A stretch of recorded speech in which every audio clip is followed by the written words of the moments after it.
In 1993, a modest house in Vancouver sold for $350,000. Today, that same house is worth $2 million.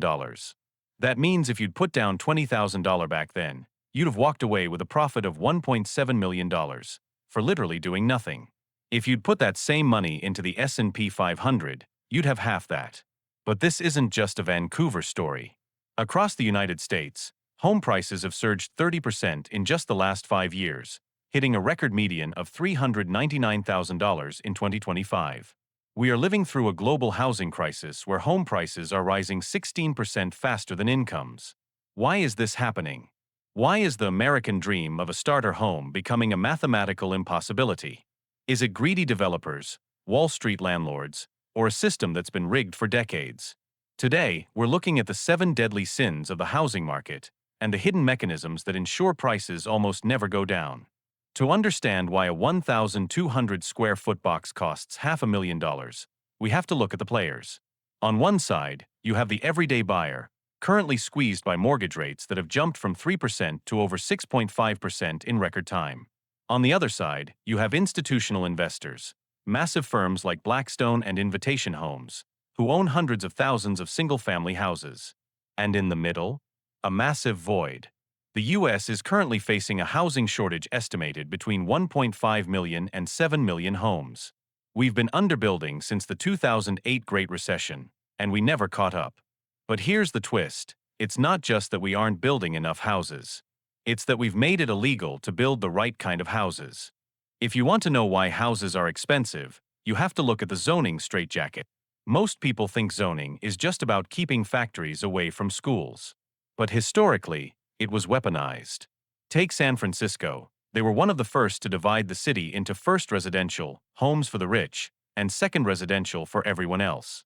The goal was simple: make it harder to build, increase the property value, and keep certain people out. Today, the exclusive neighborhoods are almost entirely single-family only. In Connecticut, for example, 91% of the land is zoned for single-family homes. Only 2% of the land allows you to build a multifamily building with 3 or more units by right. This creates what planners call the missing middle. Think duplexes, row houses, and courtyard apartments. These are the cheapest types of housing to build because they use wood frame construction and share land costs. But in 95% of many high-demand areas, they are literally illegal to build. When you restrict a neighborhood to only single-family homes, you aren't just preserving character. You are hoarding resources. Research shows that single-family zoning is directly associated with higher household incomes, higher education levels, and most importantly, higher housing values. In fact, across Connecticut, over 85% of the highest value land is restricted to single-family homes only. Zoning is most restrictive exactly where the demand to build is highest. But if the average person can't afford these homes, who is buying them? Enter the LTRs, long-term rental companies. Since the Great Recession, a new class of landlord has emerged. Before 2011, Wall Street didn't really care about single-family houses. It was too hard to manage 10,000 individual houses spread across a state. But then came OPM, online property management software.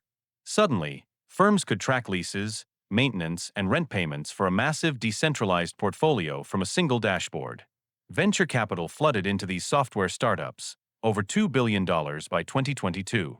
With the tech problem solved, the buying frenzy began. In 2022 alone, investors purchased a record $64 billion worth of homes. These aren't just investors. They are precision-guided buying machines. They target what they call suitable tracts, neighborhoods with newer, mid-sized, 3-bedroom single-family homes in areas with low vacancy and high minority shares. Does this actually drive up your price? Yes. A major study from Berkeley Haas found that for every 1 standard deviation increase in institutional ownership, local house prices grew an additional 2.11% annually. Rents grew by an extra 2.19%. These firms don't just buy houses, they professionalize the rental market using algorithmic pricing. They trade homes among themselves rather than selling back to families, which permanently narrows the supply of homes available for you to actually own. Then, the world stopped. And housing went insane. Between November 2019 and November 2021, U.S. housing prices skyrocketed 24%. Most people blame low interest rates, but the Bureau of Labor Statistics points to a different culprit: remote work. Remote work alone was responsible for over 60% of that price surge. People weren't just moving, they were seeking space. Jobs that used to happen in an office now required an extra bedroom at home. This shift in fundamentals means that even as the pandemic ended, the demand for more housing stayed. This created the lock-in effect. Imagine you bought a house in 2020 with a 3% mortgage.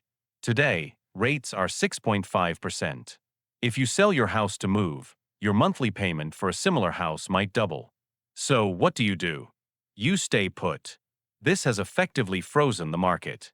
In April 2026, there are 47% more sellers than buyers, yet prices aren't crashing. Why? Because sellers are refusing to list unless they get their dream price, and buyers can't afford the monthly payments. We are stuck in a supply-driven feedback loop where the high cost of moving keeps new inventory off the market, which keeps costs high. Just build more, people say. But building a house in 2026 is an economic nightmare. According to Chubb's 2026 Construction Cost Review, labor wages for home building workers rose 9.2% in 2025 alone, significantly outpacing inflation. There is a massive shortage of skilled craftsmen. Then there are the materials. Steel and copper, hit by 50% tariffs. A lumber/rough framing, up 8.5% year-over-year. Appliances and kitchen cabinets, all impacted by import tariffs. Nearly 40% of contractors expect material prices to rise even further in the coming months. And don't forget the hidden taxes. Since property taxes are kept artificially low in many states, like California's Prop 13, cities have to find money somewhere else. Their solution? Tax the workers. Municipalities introduce development fees. In Toronto, these can add 20 to 25% to the cost of a new home. In San Francisco, impact fees add up to 18%. Politicians tell you the developers will eat the cost, but they don't. They pass it directly to the buyer. You are paying an extra $100,000 just for the right to build on land that's already expensive. Now we get to the core insight, the deadly sin that most people miss. We have been trained to believe that our home is our greatest investment. But think about that for a second. A factory is an investment because it produces goods and generates profit. A house produces nothing. You sleep there. You eat there. For a house to become more valuable without you doing any work to it, the only way that happens is if the supply of housing becomes scarcer relative to the number of people who need it. Our entire economy is now built on the idea that housing must go up. In cities like Vancouver or Sydney, housing-related activities account for 20% of the entire GDP. If home prices actually fell to an affordable level, the wealth of millions of homeowners would evaporate. This is why you see a strange phenomenon. Both the left and the right in politics agree that home prices cannot come down. They talk about affordable housing, but they refuse to let the land become unvaluable. We have created a system where we treat a basic human necessity as a speculative asset. When you do that, you misprice the risk. The government backstops the market by insuring mortgages through agencies like the CMHC in Canada or the FHA in the US, effectively telling the market, "Don't worry, we won't let this fail." This drives even more irrational investment into real estate instead of productive businesses. This isn't just an abstract economic problem. It is a poverty trap. Because of restrictive zoning and high costs, the only areas where rental housing is allowed are often the densest, most expensive urban cores. Low-income families who can't afford a car or a down payment are forced into these high-rent zones. They end up cost-burdened, paying more than 30% of their income just to have a roof over their head. In the big 8 cities of Connecticut, over 50% of renters are in this position. Meanwhile, wealthy homeowners in single-family zones are house-rich and cash-poor, sitting on millions in equity while paying low property taxes, which starves the city of the funds needed for public transit and services. We are creating a permanent class of haves and have-nots. The haves own the land and the investment. The have-nots pay the haves for the right to live on it, while the system ensures no new supply can ever be built to lower the price. So the real story isn't just about high interest rates or greedy landlords. It's about how we've built a global system that weaponizes zoning, subsidizes speculation, and treats the roof over your head as a financial instrument rather than a place to live.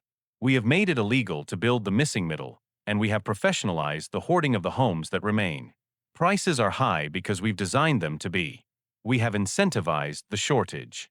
And as this story continues to unfold, one question remains. If the American dream requires the next generation to be priced out for the current generation to stay wealthy, what happens next?